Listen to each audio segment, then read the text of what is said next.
اللہ کے رسول صلی اللہ علیہ وسلم ارشاد فرماتے ہیں،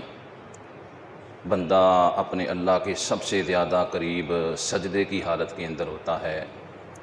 لہذا جب تم سجدے کی حالت میں ہو تو خوب اللہ سے مانگا کرو، خوب اللہ سے دعا کیا کرو۔ حضرات، رمضان المبارک کا آخری عشرہ بہت زیادہ رحمتیں برکتیں سمیٹ کر ہمارے پاس آتا ہے، اس بات میں کوئی شک نہیں ہے۔ یہ آخری عشرہ دعاؤں کی قبولیت کا اور دعاؤں کے قبول ہونے کا عشرہ ہے، اور جب انسان اللہ کے ہاں ہاتھ اٹھاتا ہے، دعا کرتا ہے، تو اس وقت انسان گویا کہ اللہ سے اپنے دل کی جو بھی بات ہوتی وہ کر رہا ہوتا ہے۔ بعض اوقات آپ حضرات نے دیکھا ہوگا، ماں باپ گھر والے سارے بڑے پریشان ہوتے ہیں اور پوچھتے ہیں کہ اس کو پتہ نہیں کیا مسئلہ، اس کے دل میں کیا پریشانی چل رہی، بتا نہیں رہا۔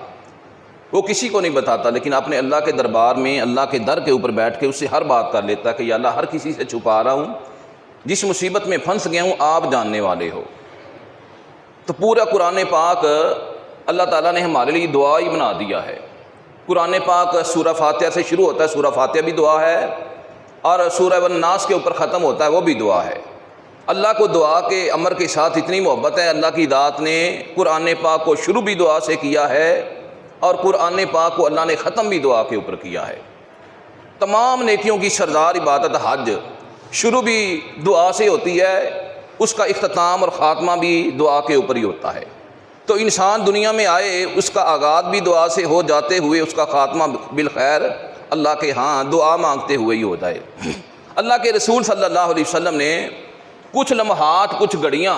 کچھ مواقع، کچھ ساعتیں ایسی بیان فرمائی ہیں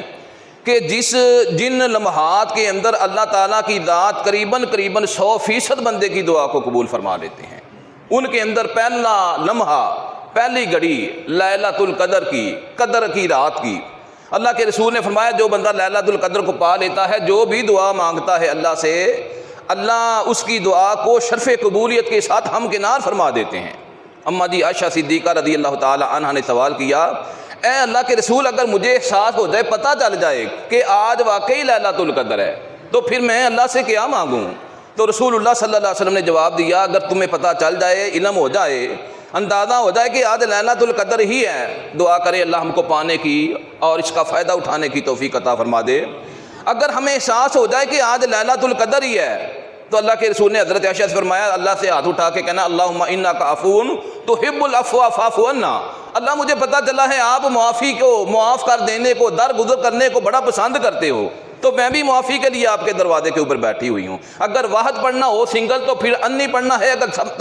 تمام کے لیے پڑھنا ہو پھر فاعف عنا، یہ لفظ پڑھیں گے۔ یہ پہلا لمحہ ہے لیلۃ القدر کا، جس کے اندر انسان کی دعا قبول ہوتی۔ اور دوسرا لمحہ آپ صلی اللہ علیہ وسلم نے بیان فرمایا، تہجد کے وقت اللہ تعالیٰ کی ذات دعا کو ضرور قبول کرتی ہے۔ میں سمجھانے کے لیے یہ بات عرض کر دیتا ہوں، آپ پاسپورٹ کے آفس چلے جائیں، آپ شناختی کارڈ کے آفس میں چلے جائیں، آپ جا کر دیکھیں لوگوں کی لمبی لائن لگی ہوئی ہے، کھڑکی کے اوپر ڈیل کرنے والا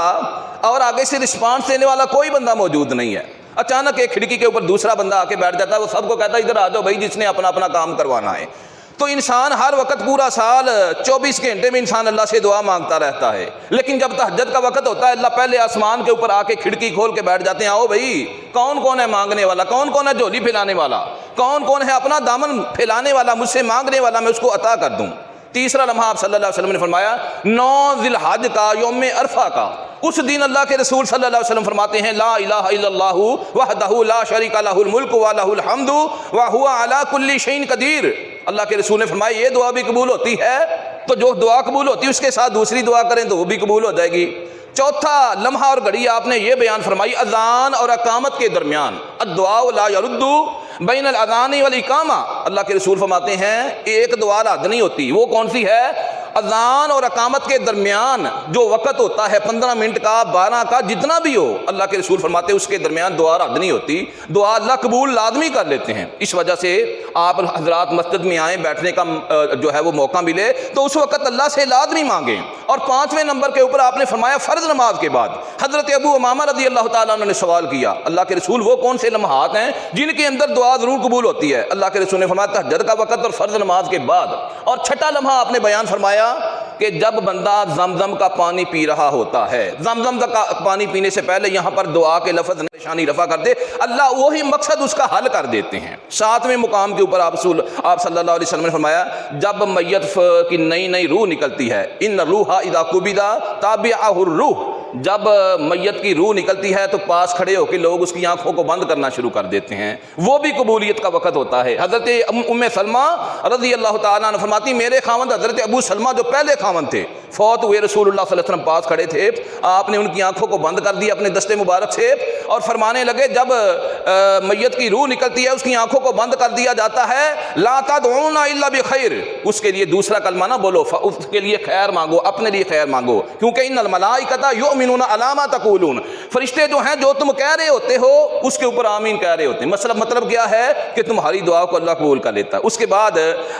7واں لمحہ آپ نے یہ بیان فرمایا جب مرغ اذان دیتا ہے. اللہ کے رسول فرماتے ہیں, مسلم اور بخاری کی روایت ہے, مرغ جو ہے اس وقت اذان دیتا ہے جب وہ فرشتے کو دیکھتا ہے, فرشتہ اس کے سامنے آتا ہے تو اذان دینی شروع کر دیتا ہے. اس وجہ سے ہمارے شیخ ہمارے استاد محترم فرمایا کرتے تھے اوے اپنے گھروں کے اندر مرغ لازمی رکھو, 5 وقت اذان دیتا ہے, تہجد کی اذان دیتا ہے, اٹھاتا ہے تم کو نماز کے لیے, وارن کرتا ہے تم کو نماز کے لیے, تو وہ فرشتے کو دیکھتا ہے تو اس وقت اذان دینی شروع کر دیتا ہے. اللہ کے رسول نے فرمایا اللہ سے اس کا سوال, اللہ سے اس کا فضل مانگو, اللہم انی اسألک من فضلک و رحمتک, مالک میں تیرے فضل کا تیری رحمت کا سوال کر رہا ہوں. اس کے متضاد الٹ جانب اللہ کے رسول فرماتے ہیں جب کہ گدھا اس وقت رینگتا ہے جب وہ شیطان کو دیکھتا ہے, ہاں گدھا شیطان کو دیکھ کے رینگتا ہے, مرغ فرشتے کو دیکھ کر اذان دیتا ہے, اس وقت آپ دعا مانگیں. پھر اس کے بعد آپ صلی اللہ علیہ وسلم فرمایا اپنے 8واں یہ فقرہ میں بیان کر رہا ہوں, اپنے مسلمان بھائی کی عدم موجودگی کے اندر, اس کی ایبسنس کے اندر, اس کی غیر موجودگی کے اندر اس کی پیٹھ پیچھے آپ دعا کریں. جب آپ کسی کی غیر موجودگی میں اس کے لیے دعا کرتے ہیں اللہ ایک فرشتے کو متعین کر دیتے, مقرر کر دیتے ہیں. آپ کہتے ہیں یا اللہ میرا بھائی بیمار ہے اس کو صحت دے دے,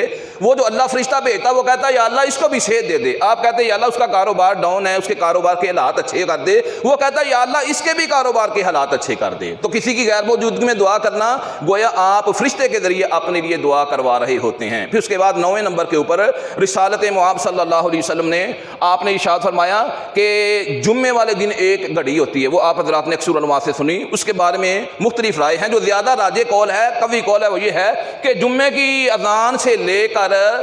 سورج کے غروب ہونے تک, مغرب کے وقت تک وہ گھڑی ہوتی ہے. رسول اللہ نے اس طرح اپنے ہاتھ سے اشارہ کرتے ہوئے بتایا بڑا چھوٹا سا لمحہ ہوتا ہے, چھوٹی سی گھڑی ہوتی ہے, اس گھڑی کے اندر بندہ جو دعا کرے اللہ تعالیٰ کی ذات لازمی انسان کی اس دعا کو قبول کر لیتی ہے. اور 10ویں نمبر پر آپ صلی اللہ علیہ وسلم نے فرمایا مقام ملتزم. مقام ملتزم کیا ہے؟ حجر اسود اور خانہ کعبہ کے دروازے کے درمیان تھوڑا سا فاصلہ ہے. حجر اسود اور خانہ کعبہ کے دروازے کے درمیان کا جو فاصلہ ہے اس کو مقام ملتزم کہا جاتا ہے. اللہ ہم کو سب کو توفیق عطا فرما دے. میں نے تو یہ دعا مانگی یا اللہ ہر رمضان مجھے ادھر گزارنے کی توفیق عطا فرما دے. تو اس کے پاس کھڑے ہو کے حجر اسود کے اور خانہ کعبہ کے دروازے کے درمیان خانہ کعبہ کے غلاف سے چمٹ جائے اور اللہ سے گڑ گڑا کے مانگے یا اللہ میں یہ تمنا حاجت اور آرزو لے کے آئے, اللہ میری آرزو کو قبول فرما لے. اللہ لازمی اس بندے کی آرزو کو قبول فرما لیتے ہیں. 11ویں نمبر کے اوپر آپ صلی اللہ علیہ وسلم نے فرمایا کہ گمشان کی لڑائی کا پڑ جانا. وہ کیا ہوتی ہے بھائی؟ جب میدان جہاد کے اندر لڑائی عروج کے اوپر پہنچ جائے, پیک پوائنٹ کے اوپر پہنچ جائے, دونوں طرف سے لاشیں گرنی شروع ہو جائیں, مسلمانوں کی طرف سے مسلمان شہید ہونے شروع ہو جائیں, کافروں کی طرف سے کافر جہنم کے اندر گرنے شروع ہو جائیں, لڑائی اپنے عروج کے اوپر ہو, اللہ کے رسول فرماتے 2 موقع کے اوپر اللہ دعاؤں کو رد نہیں کرتا ہے. ایک جب اذان ہوتی ہے اس کے بعد, اور دوسرا جب میدان جہاد کے اندر گمشان کا رن پڑتا ہے, لڑائی عروج کے اوپر ہوتی ہے, اس وقت بھی آپ صلی اللہ علیہ وسلم نے فرمایا اللہ تعالیٰ کی ذات جو ہے انسان کی دعا کو رد نہیں کرتی ہے. پھر اس کے بعد آخری بات یہ ہے, اللہ کے رسول فرماتے ہیں جب آپ عبادت کرو یا اللہ کو یاد کر رہے ہو, ذکر کر رہے ہو, جب آپ اپنے سر کو سجدے کے اندر رکھو, اقرب ما یکون العبد من ربہ وہو ساجد فاکثر الدعاء, اللہ کے رسول فرماتے ہیں انسان مسلمان گناہ گار ہے، نیک ہے، جس طرح کا بھی ہے، وہ اپنے اللہ کے سب سے زیادہ قریب ہو جاتا ہے جب اس نے اپنے سر کو سجدے کے اندر رکھا ہوتا ہے۔ دیکھیں نا، قیام کرنا بھی عبادت ہے، قرآن پڑھنا بھی عبادت ہے، درود پڑھنا بھی عبادت ہے، آپ رکوع کے اندر وہ بھی عبادت ہے، لیکن تمام چیزوں کو پیچھے کر کے اللہ کے رسول صلی اللہ علیہ وسلم فرما رہے ہیں کہ جب اس کا سر سجدے کے اندر ہوتا ہے وہ قبولیت کا وقت ہوتا ہے، اللہ اس کی دعا کو قبول کر لیتے ہیں۔ تو آپ نے فرمایا فاکثر الدعاء، اس سجدے کی حالت میں زیادہ دعا مانگا کرو، زیادہ مانگا کرو، زیادہ اللہ سے التجا کرو، زیادہ اللہ سے تمنائیں کرو، زیادہ آرزوئیں کرو۔